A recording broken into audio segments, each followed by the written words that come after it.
나는 전능하신 아버지 하나님 천지 창조주를 믿습니다.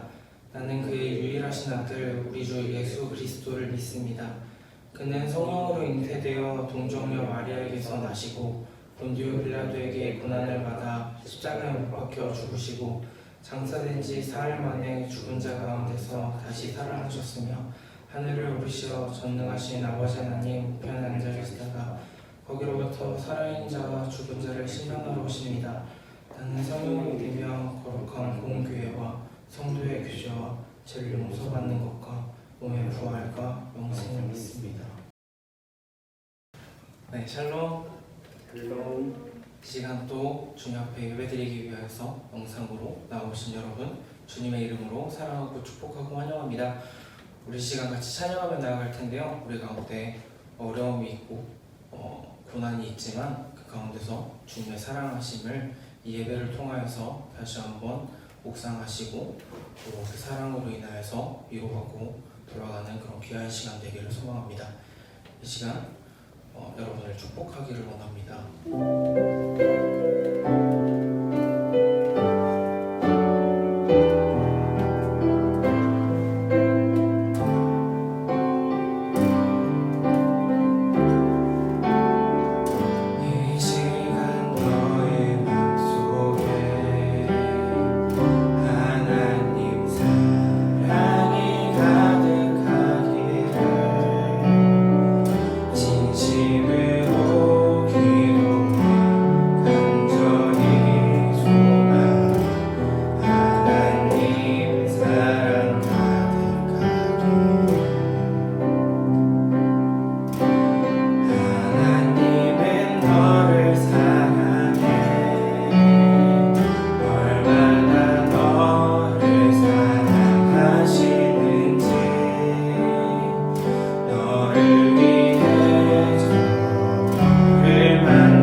계속해서 찬양하며 나갑시다.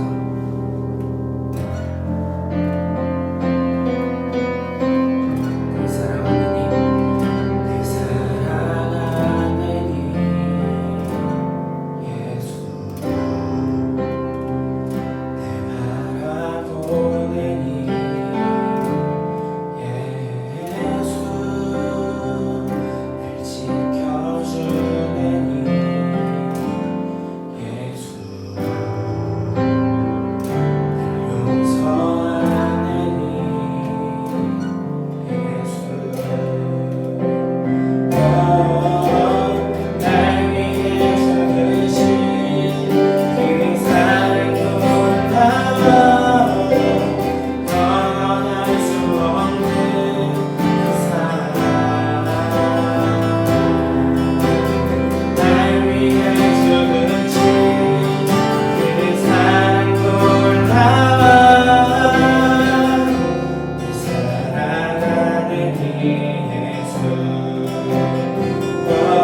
목자 되신 주님, 오늘도 우리를 예배의 자리로 인도해 주시니 정말 감사합니다.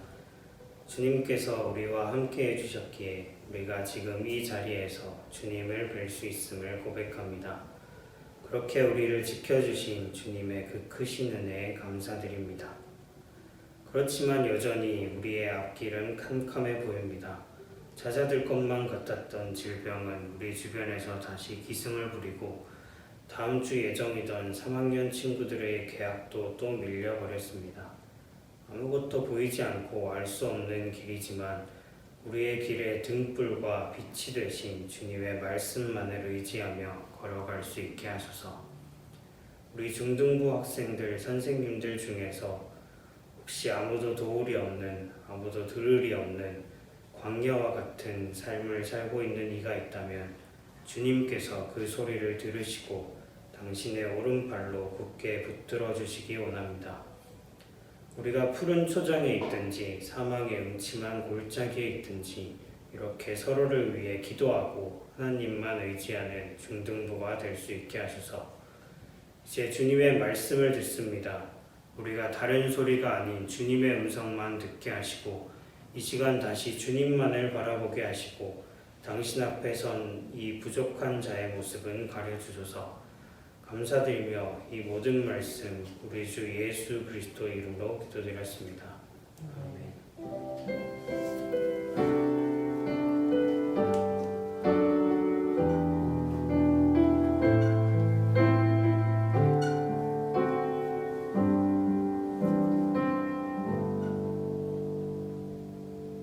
오늘 하나님께서 우리에게 주신 말씀은 창세기 16장 13절에서 14절 말씀입니다. 제가 대표로 봉독하겠습니다. 하갈이 자기에게 이르신 여호와의 이름을 나를 살피시는 하나님이라 하였으니 이는 내가 어떻게 여기서 나를 살피시는 하나님을 배웠는고 함이라. 이러므로 그 샘을 브엘라 헤로이라 불렀으며 그것은 가데스와 베렛 사이에 있더라. 아멘. 네, 여러분은 학교에서 배우는 역사 과목에 대해 어떻게 생각하시나요? 제가 학교 다닐 때 일반적인 평가는 노잼이었다 했는데요. 물론 선생님이나 학생에 따라 좀 다르긴 했지만 그래서 저는 당연히 예외였고요. 어쨌든 노잼의 이유로 가장 많이 들은 이야기는 결국은 시험과 관련돼 있는데 외울 게 산더미라는 거였어요. 그래서 제가 고등학교 때는 소위 엽떡코끼리 이런 걸 붙고 놀았습니다. 1392년 하면 조선건국, 1492년 하면 콜럼버스 신대륙 발견, 1592년 하면 임진왜란, 그리고 1919년 하면 3.1운동 이런 식으로 말이죠. 그런데 이렇게 외울 게 많은 것도 문제지만 또 다른 문제가 있다면 우리가 배우는 역사가 주로 주류의 관점으로 해석되고 있다라는 점이에요. 그래서 요즘은 이런 문제를 좀 극복하려는 시도들이 있는데요. 그래서 이런 시도들은 역사 기록에서 배제되었던 약자들에게 관심을 갖거나 아예 인간을 벗어나려고도 합니다. 그래서 예컨대 여성의 세계사, 빵의 역사, 전염병의 세계사, 설탕의 세계사 이런 책들이 그렇죠. 그래서 이런 것도 모자라서 빅히스토리라는 책의 경우에는 아예 지구를 벗어나서 역사를 빅뱅으로부터 시작하기도 하죠. 그래서 오늘 말씀이 있는 구약 성경은 대체로 이스라엘 민족의 이야기나 역사가 기록되어 있는데요. 그래서 이스라엘 민족이 아닌 경우, 그러니까 이방인들에게는 좀 관심이 없는 듯한 느낌을 줍니다. 하지만 오늘 말씀의 주인공은 일단 이스라엘 민족이 아니고요. 남자가 아니고 여자고요. 주인이 아니고 노예입니다. 그래서 16장 1절 말씀을 볼까요? 아브라함의 아내 사레는 출산하지 못하였고 그에게 한 여종이 있으니 애굽 사람이요 이름은 하갈이라. 여기서 우리가 알만한 사람은 아브람인데요. 그래서 이 사람은 이후에 아브라함이라고 불리게 됩니다. 나중에 자기 아들을 죽여서 바치라는 이상한 명령을 받았지만 결국 하나님의 말씀에 온전히 순종하는 믿음을 보여줬죠. 그래서 결국 아들도 살고 시험도 통과했기에 믿음의 조상이라는 별칭이 붙게 됩니다. 이 말씀은 그 사건보다는 좀 전의 이야기인데요. 그래서 당시 아브라함은 이미 나이가 꽤 많아서 86세 정도였다고 해요. 그런데 하나님은 아브라함이 자녀를 얻을 것이라는 약속을 이미 했습니다. 그런데 아브라함과 그 아내 사레는 둘 다 나이가 꽤 많아서 이 약속을 온전히 신뢰하지 못한 모양이에요. 그래서 당시 관습에 따라서 사레가 자신의 여종 중 한 명을 통해서 자식을 얻고자 합니다. 일종의 대리모 같은 관습인데요. 2절을 한번 보면 사레가 아브라함에게 이르되 여호와께서 내 출산을 허락하지 아니하셨으니 원하건대 내 여종에게 들어가라. 내가 혹 그로 말미암아 자녀를 얻을까 하노라 하매 아브라함이 사레의 말을 들으니라. 그래서 여기서 사레가 좀 주도권을 갖고 있는데요. 사레는 하나님의 약속처럼 자기가 아이를 낳을 가능성은 좀 적다라고 생각하고 그래서 여종을 통해서 자녀를 얻고자 하는데 표현을 자세히 보면 내가 그러니까 사레가 자녀를 얻을 것이라고 기대를 합니다. 만약 아브라함과 하갈 사이에서 자녀가 나온다 하면 당연히 아브라함과 하갈의 자녀가 아닌가 하는 생각이 드는데 이 당시 관습에서는 여주인이 자기 여종을 통해서 자녀를 얻으면 분명하진 않지만 어느 정도는 그 자녀에 대한 권리를 얻게 되었던 것 같아요. 그러니까 하갈의 입장에서는 자기가 아기를 낳더라도 내 거인 내 거 아닌 내 거 같은 그런 자식이 된다는 거죠. 정말 애매한데요. 그래서 제가 만약에 하갈이면 뭔 소리냐 하고 거절할 것 같지만 이 결정에서 하갈의 입장은 전혀 나오지 않습니다. 그래서 3절에 보면 사레가 말한 대로 아브라함이 동의한 대로 하갈은 그냥 아브라함의 첩이 되죠. 그래서 어쨌든 하갈이 이제 임신을 하게 되는데요. 이때 하갈이 어떻게 했느냐 4절에 보니까 그가 자기의 임신함을 알고 그의 여주인을 멸시했다라고 해요. 그래서 제가 정말로 멸시까지 했겠느냐 싶어서 좀 찾아보니까 한 가지 견해는 사레의 입장에서 하갈이 아이를 낳은 후에 자기에 대한 태도가 좀 달라졌다 혹은 좀 거만해졌다라고 느꼈다라는 식의 해석이 있더라고요. 그러니까 어쨌든 사레와 하갈의 관계가 이전과 달리 좀 불편해졌다라는 거죠. 그래서 사레가 이 사태를 두고 아브라함에게 약간 책임 전가를 하면서 이 상황을 해결해 달라라고 요구합니다. 그래서 교통정리를 해달라는 거죠. 그래서 이때 하나님까지 끌어들여서 당신과 나 사이에 여호와께서 판단하시기를 원하노라 라고 말하기도 해요. 그래서 여기에 대해 아브라함이 뭐라고 하느냐 하면 당신의 여종이니 당신이 알아서 하세요. 이런 식의 무책임한 대답을 합니다. 따라서 여기서 아브라함과 사레가 하갈을 어떻게 생각하는지를 보면 거의 도구 같은 취급을 하고 있는 셈인데요. 아이를 낳아주면 그만이고 그 이상의 존중은 필요 없다는 식이죠. 그래서 하갈은 이들의 결정에 자기와 의사와 관계없이 임신하고 아이까지 낳게 된 상황이 됐고요. 그리고 막상 이렇게 되니까 사레와 하갈의 관계가 좀 불편해지고 사레는 아브라함에게 책임을 돌렸고 아브라함은 하갈을 전혀 배려하지 않는 무책임한 결정을 합니다. 그 결과가 어떻게 되는가 하면 사레가 하갈을 학대하기 시작합니다. 여기 쓰인 학대라는 단어는 이집트 사람들이 나중에 이스라엘 사람들을 노예로 부려먹고 괴롭게 할 때 쓰인 그 단어와 같아요. 그러니까 학대의 정도가 상당히 심각했다라고 할 수 있죠. 그래서 이걸 견디지 못한 하갈이 자기가 지금 임신한 상태인데 사레로부터 도망치기 시작합니다. 그래서 꽤 먼 길을 떠나서 광야까지 도망을 가는데요. 이 광야에는 먹을 것도 마땅치 않고 마실 것도 마땅치 않아요. 그런데 임신까지 했으니까 정말 끔찍한 상황인 거죠. 어쩌면 하갈이 이 광야까지 온 건 뱃속에 있는 자기 아이와 함께 죽고 싶어서 그런 건 아닐까 싶기도 할 정도죠. 어쨌든 그만큼 사레의 학대가 심했고 자기와 뱃속의 아이까지 위험해질 수 있는 광야로 도망치게 되었으니 정말 위급한 상황인 것이죠. 그런데 이때 7절에 예상 못한 인물이 나옵니다. 여호와의 사자 혹은 여호와의 천사가 하갈을 찾아온 거죠. 하나님의 대리자니까 사실상 하나님이 하갈에게 찾아온 셈입니다. 이 천사는 8절에서 이렇게 묻습니다. 사레의 여종 하갈아, 네가 어디서 왔으며 어디로 가느냐? 이 질문을 잘 생각해 보면 사레의 여종 하갈이라고 한 것부터 이미 하갈이 어디서부터 왔고 어디로 가는지 좀 아는 셈이에요. 그러니까 대충 알면서도 물어보는 질문인 셈인데요. 하갈이 정직하게 답합니다. 나는 내 여주인 사레를 피하여 도망치고 있습니다. 그랬더니 천사가 입을 열어서 좀 납득하기 어려운 말을 하는데요. 네 여주인에게로 돌아가서 그 수하에 복종해라. 무슨 부조리한 말인가? 도망치고 있는데 뭘 돌아가라고 하나 싶은데요. 이 의문은 다음 대사로부터 해소되기 시작합니다. 내가 네 씨를 크게 번성하여 그 수가 많아 셀 수 없게 하리라.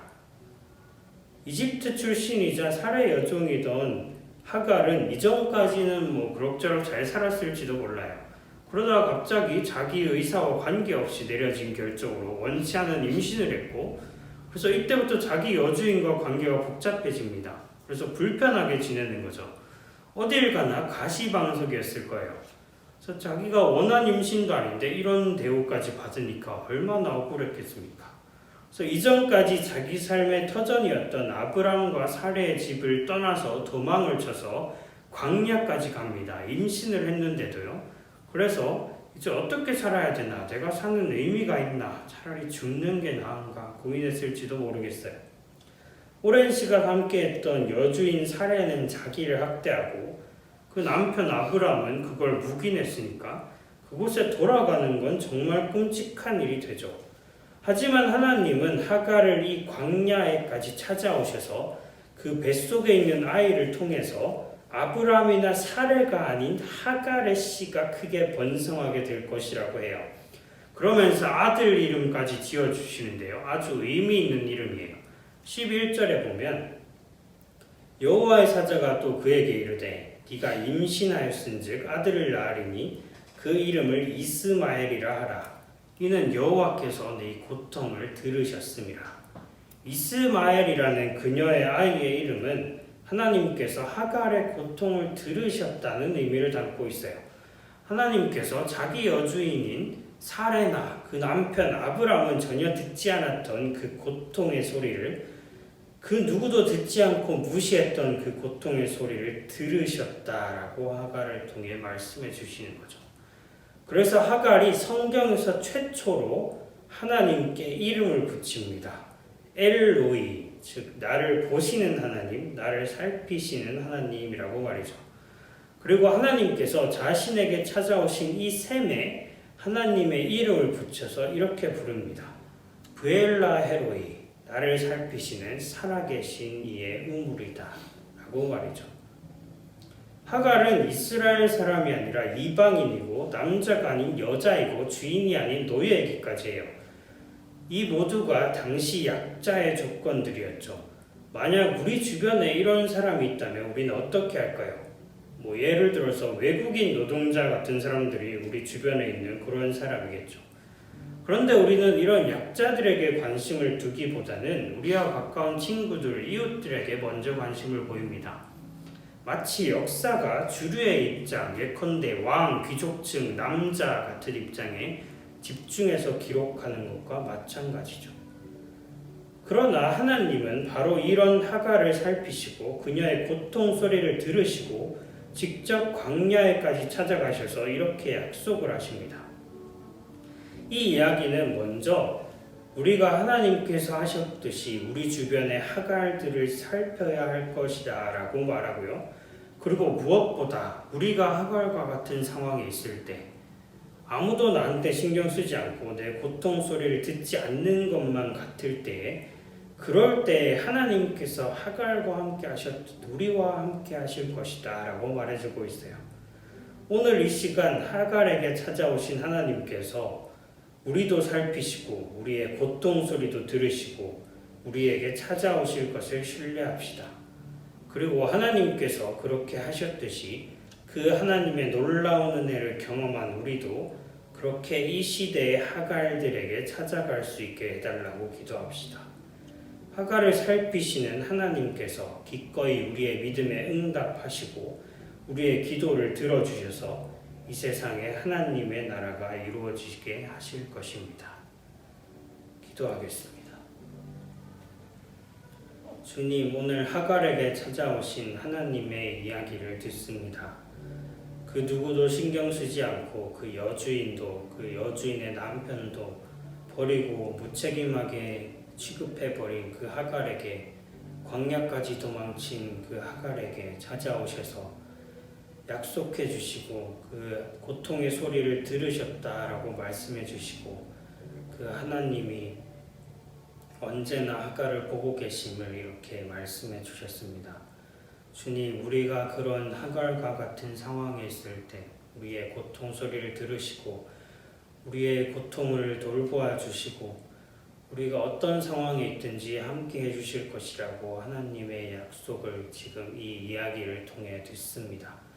그리고 그 하나님의 약속을 우리를 통해서 이 시대의 하갈들에게 이뤄나가실 것을 믿습니다. 오늘 우리에게 그런 힘을 주셔서 이 시대가, 이 장소가 하나님의 나라가 될 수 있도록 하나님께서 도와주시옵소서. 이 모든 말씀 우리 주 예수 그리스도의 이름으로 기도드렸습니다. 아멘. 이성진 목사님께서 축도해 주시겠습니다. 이제는 예수 그리스도의 은혜와 하나님의 사랑과 성령의 교통하심이 하나님께서 우리의 삶을 살피시고 인도하시고 가장 선한 길로 보호하시고 이끌어 주신다는 것을 기억하면서 살아가기로 결단하는 우리 모든 중등부 친구들과 선생님들 가운데 영원토록 함께 하시기를 간절히 축원하옵나이다. 아멘.